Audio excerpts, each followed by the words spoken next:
Hello friends, welcome back to my YouTube channel. Chennai के एक university की तरफ से एक नोटिफिकेशन को रिलीज किया गया है for assistant professor post as well as non teaching staff. तो चलिए नोटिफिकेशन को एक बार डिटेल्स में चेक कर लेते हैं।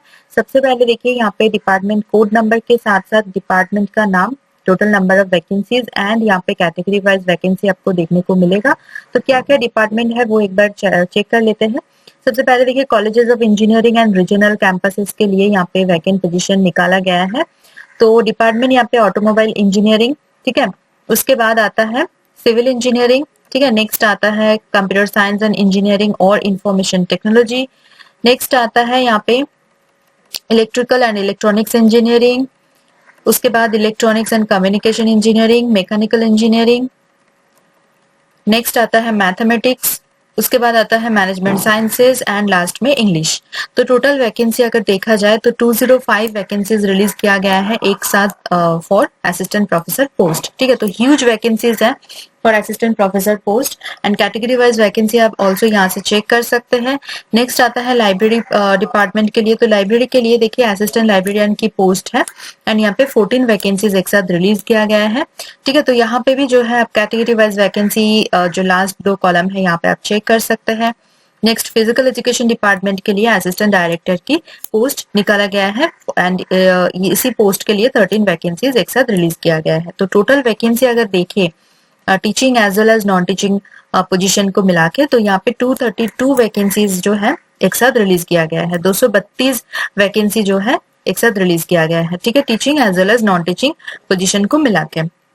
तो ह्यूज वैकेंसीज है, बहुत सारे एंड परमानेंट पोजीशन है ये। तो जरूर यहाँ पे आप देख सकते हैं, अपॉर्चुनिटी बहुत बढ़िया है। नेक्स्ट यहाँ पे देखिए mandatory qualification for the post of assistant professor. हर एक डिपार्टमेंट के लिए असिस्टेंट प्रोफेसर पोजीशन के लिए मैंडेटरी क्वालिफिकेशन दिए गए हैं। जैसे देखिए इंजीनियरिंग एंड टेक्नोलॉजी के लिए यहाँ पे बीई बीटेक बीएस के साथ साथ एमई एमटेक एमएस आपके पास होना चाहिए, ठीक है। साइंस एंड ह्यूमैनिटीज के लिए आपके पास यहाँ पे गुड एकेडमिक रिकॉर्ड मतलब 55% मार्क्स आपके पास होना चाहिए एट द मास्टर्स लेवल, ठीक है। उसके साथ साथ आपका नेट क्वालिफाई होना चाहिए, नेशनल एलिजिबिलिटी टेस्ट। अगर नेशनल लेवल पे आपने क्वालिफाई नहीं किया है, स्टेट लेवल पे आपने किया है स्लेट या फिर सेट कोई भी एग्जाम, तो भी आप यहाँ पे एलिजिबल है फॉर दिस पोस्ट। अगर नेट स्लेट सेट कोई भी एग्जाम आपने क्लियर नहीं किया है आफ्टर मास्टर्स, देन आपके पास पीएचडी डिग्री होना मैंडेटरी है इन रिलेवेंट सब्जेक्ट। अगर आपने पीएचडी डिग्री कंप्लीट किया है तो कुछ कंडीशंस यहाँ पे फॉलो किया जाता है एंड वो बहुत ही इंपॉर्टेंट होता है। जैसे आपके पीएचडी डिग्री रेगुलर मोड पे होना चाहिए, PhD thesis at least to external examiner से इवेलुएट होना चाहिए, ओपन पीएचडी वाइवा कंडक्ट होना चाहिए, आपके पीएचडी वर्क में पब्लिश किए गए 2 रिसर्च पेपर में से एटलीस्ट 1 रिसर्च पेपर किसी भी अच्छी जर्नल में पब्लिश होना चाहिए, राइट। एंड उसके साथ साथ कोई किसी भी अच्छी कॉन्फ्रेंस या फिर सेमिनार में आपके पीएचडी वर्क में पब्लिश किए गए एटलीस्ट 2 रिसर्च पेपर प्रेजेंट होना चाहिए, ठीक है। उसके साथ साथ देखिए उसके बाद देखिए यहाँ पे मैनेजमेंट स्टडीज के लिए आपके पास बैचलर्स डिग्री होना चाहिए। कोई भी डिसिप्लिन में अगर आपने बैचलर्स डिग्री किया है तो चलेगा, बट जो मास्टर्स डिग्री है वो आपका business administration PGDM CA ICWA होना चाहिए, ठीक है। एंड उसके साथ साथ जो है आपका यहाँ पे प्रोफेशनल एक्सपीरियंस 2 साल का होना चाहिए आफ्टर कंप्लीटिंग मास्टर्स डिग्री, ठीक है। नेक्स्ट देखिए यहाँ पे जो मैंडेटरी क्वालिफिकेशन है for the post of assistant professor assistant librarian. तो यहाँ पे देखिए मास्टर्स डिग्री आपके पास होना चाहिए इन लाइब्रेरी साइंस, इंफॉर्मेशन साइंस या फिर डॉक्यूमेंटेशन साइंस में, ठीक है। उसके साथ साथ good consistently good academic record के साथ साथ आपके पास लाइब्रेरी कंप्यूटराइजेशन का जो नॉलेज है वो आपके पास होना चाहिए, ठीक है। नेक्स्ट आपके नेट क्वालिफाई होना चाहिए। नेट मतलब कि नेशनल लेवल का कोई भी टेस्ट जो कि ईजीसी से कंडक्ट किए गए हो, कोई भी नेशनल लेवल का टेस्ट अगर आपने क्वालिफाई किया है तो आप यहाँ पे एलिजिबल होते हैं for this post assistant librarian post के लिए। नेक्स्ट आता है post of assistant director for physical education, ठीक है। तो यहाँ पे देखिए आप मास्टर्स डिग्री अगर आपने किया है फिजिकल एजुकेशन में या फिर मास्टर्स डिग्री आपने किया है स्पोर्ट्स साइंस में गुड एकेडमिक रिकॉर्ड के साथ साथ तो आप अप्लाई कर सकते हैं। बट उसके साथ और भी बहुत सारे यहाँ पे क्वालिफिकेशंस चाहिए, जैसे आपके पास रिकॉर्ड होना चाहिए of having represented the university और college at the inter university या फिर इंटर कॉलेजिएट कंपटीशन। अगर आपने इंटर यूनिवर्सिटी या फिर इंटर कॉलेज कंपटीशन में अगर आपने रिप्रेजेंट किया है, उसका कोई रिकॉर्ड है आपके पास, या फिर अपने नेशनल चैंपियनशिप या फिर स्टेट चैंपियनशिप में आपने पार्टिसिपेट किया है, तो यहाँ पे आपको वो मैंडेटरी है, वो होना चाहिए आपके पास, बिकॉज ये असिस्टेंट डायरेक्टर की पोस्ट है। ठीक है। नेक्स्ट देखिए, नेशनल लेवल का कोई भी टेस्ट क्वालिफाई होना बहुत जरूरी है, conducted for the purpose by the UGC. उसके साथ साथ आपके पास रिकॉर्ड होना चाहिए of strong involvement and proven track record of participation in sports, drama, music, films, painting, photography, journalism, event management. तो इसमें से कोई भी अगर अपने चीजों में जो है इन्वॉल्वमेंट आपका आपके रहा होगा, या फिर अपने आपके पास पार्टिसिपेट करने का जो है ट्रैक रिकॉर्ड का प्रूफ है, तो फिर आप यहाँ पे एलिजिबल होते हैं। एंड उसके साथ साथ और भी एक चीज है कि record of organizing such events, मतलब आपको एज अ लीडर या फिर एज अ ऑर्गेनाइजर आपको अगर आपने कहीं पे भी रोल निभाया है, उसका रिकॉर्ड आपके पास है, तो आप बिल्कुल यहाँ पे एलिजिबल होते हैं फॉर दिस पोस्ट, बिकॉज ये असिस्टेंट डायरेक्टर की पोस्ट है, इसीलिए बहुत सारे एक्सपीरियंस आपके पास होना बहुत जरूरी है। ठीक है। तो यहाँ पे बहुत ही क्लियरली सारे चीजें दिए गए हैं। उसके साथ साथ देखिए 5% का रिलैक्सेशन जो है वो आपको मिल जाएगा, जो भी कैंडिडेट SC ST या फिर PWD कैटेगरी से बिलोंग करते हैं। ओके। उसके बाद देखिए एरिया ऑफ स्पेशलाइजेशन दिए गए हैं, तो क्या क्या एरिया ऑफ स्पेशलाइजेशन होना चाहिए फॉर हर एक डिपार्टमेंट, एवरी डिपार्टमेंट के लिए, वो आप यहाँ से चेक कर सकते हैं। ठीक है। एंड ये चेक करना बहुत ही जरूरी होता है before applying for any post, because देखिए हर एक डिपार्टमेंट का अलग अलग जो है एरिया ऑफ स्पेशलाइजेशन होते हैं। आपका इंटरेस्ट मतलब हो सकता है कि आप इंटरेस्टेड है फॉर दिस डिपार्टमेंट और दैट डिपार्टमेंट, बट उसके लिए आपका जो एरिया ऑफ स्पेशलाइजेशन है वो भी मैच होना बहुत जरूरी होता है। तो यहाँ से पहले आप जो है एरिया ऑफ स्पेशलाइजेशन एक बार चेक कर ले। अगर आपका एरिया ऑफ स्पेशलाइजेशन मैच होता है, देन आप जाके बिल्कुल अप्लाई कर सकते हैं। ठीक है। नेक्स्ट आता है जनरल इंफॉर्मेशन एंड इंस्ट्रक्शंस, कुछ दिए गए हैं यहाँ पे। ठीक है। तो क्या दिए गए हैं, जैसे यहाँ पे देखिए ऑनलाइन एप्लीकेशन के साथ साथ आपको हार्ड कॉपी भी सेंड करना होगा। तो देखिए ऑनलाइन एप्लीकेशन का जो यहाँ पे स्टार्ट हो गया है कल से। ठीक है। तो 29 नवंबर से स्टार्ट हो गया है, एंड इसका जो लास्ट डेट है वो 13 दिसंबर तक है। ठीक है। 13 दिसंबर तक लास्ट डेट है ऑनलाइन एप्लीकेशन का। एंड ऑनलाइन एप्लीकेशन के बाद आपको क्या करना है, उसका प्रिंट आउट लेना है, फील्ड एप्लीकेशन का एक प्रिंट आउट लेना है, एंड जितने भी सारे आपके पास डॉक्यूमेंट्स है, इंपॉर्टेंट डॉक्यूमेंट्स, सभी में सेल्फ अटेस्टेड करके आपको सेंड कर देना है। ठीक है। तो सेंड करने के लिए आपको यहाँ पे एड्रेस मिल जाएगा, इसी एड्रेस पे आपको सेंड करना है। आप स्पीड पोस्ट कर सकते हैं या फिर रजिस्टर्ड कोई भी पोस्ट के द्वारा आप सेंड कर सकते हैं। एंड हार्ड कॉपी रिसीव करने का जो लास्ट डेट है वो है 18 दिसंबर। ठीक है। तो 18 दिसंबर तक आप जो है यहाँ पे सेंड कर सकते हैं। एंड इनवेलप के ऊपर आपको क्या लिखना है, लेफ्ट हैंड टॉप कॉर्नर पे आपको लिखना है application for the post of, कौन से पोस्ट के लिए आप अप्लाई कर रहे हैं एंड कौन से डिपार्टमेंट है, in the departments of.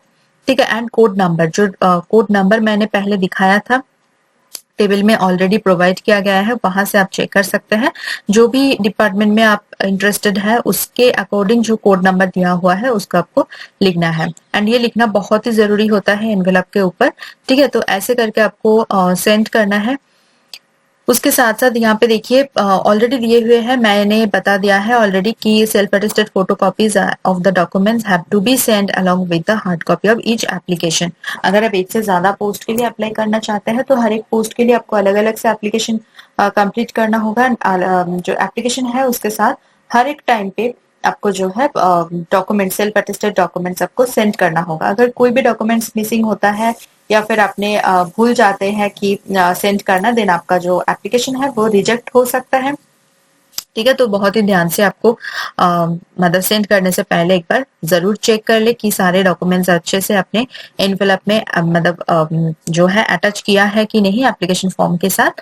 And यहाँ पे जो मोस्ट इम्पोर्टेंट थिंग है वो है एप्लीकेशन फीस। तो एप्लीकेशन फीस यहाँ पे क्या क्या है, नॉन रिफंडेबल फीस है। एंड यहाँ पे देखिए 400 रुपीज रखा गया है for SC SCA and ST category plus 18% GST। तो टोटल यहाँ पे जो है 472 रुपीज आपका लगेगा for SC SCA and ST category. And for all other categories के लिए यहाँ पे 1000 रुपीज प्लस 18% GST, मतलब टोटल यहाँ पे 1180 रुपीज आपको यहाँ पे करना होगा। ओके। वो भी आप यहाँ पे जो है थ्रू ऑनलाइन कर सकते हैं। ठीक है। उसके बाद देखिए यहाँ पे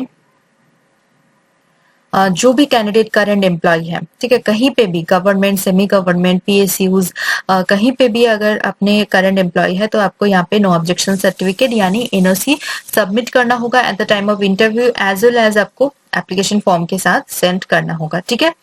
एंड यहाँ पे देखिए इंटरव्यू अटेंड करते जब आप अटेंड करने जाएंगे इंटरव्यू, तो डॉक्यूमेंट वेरिफिकेशन के लिए आपको सभी डॉक्यूमेंट्स का original copy as well as जो है सेल्फ अटेस्टेड फोटो कॉपी आपको साथ में लेके जाना है, ठीक है।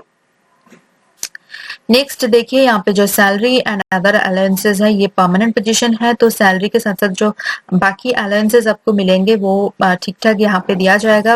वैसे यहाँ पे जो है क्लियरली मेंशन नहीं किया गया है कि सैलरी कितना होगा, बट 7 सीपीसी अगर फॉलो किया जाता है, यहाँ पे लिखा हुआ है कि एज पर 7th पे कमीशन, तो अगर 7 सीपीसी फॉलो किया जाता है तो असिस्टेंट प्रोफेसर पोस्ट के लिए आपको 56 से लेकर 70,000 मतलब इंक्लूडिंग योर अलाउंसेस 70,000 to 80,000 आपका जो है यहाँ पे सैलरी बन जाएगा, ठीक है।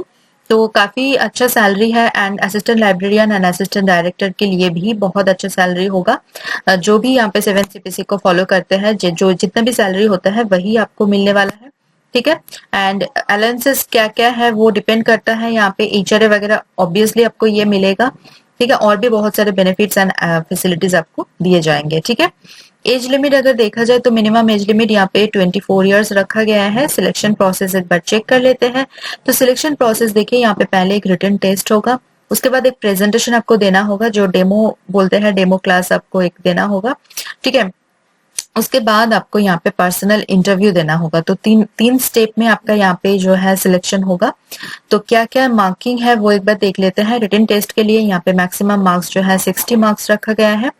Assessment of domain knowledge and teaching skills, मतलब जो डेमो देना होगा आपको, उसमें आपका 20 मार्क्स है मैक्सिमम मार्क्स। एंड इंटरव्यू के परफॉर्मेंस जो है वो यहाँ पे 20 मार्क्स के हिसाब से आपको मार्क्स दिए जाएंगे। तो टोटल यहाँ पे हो गया 100 मार्क्स।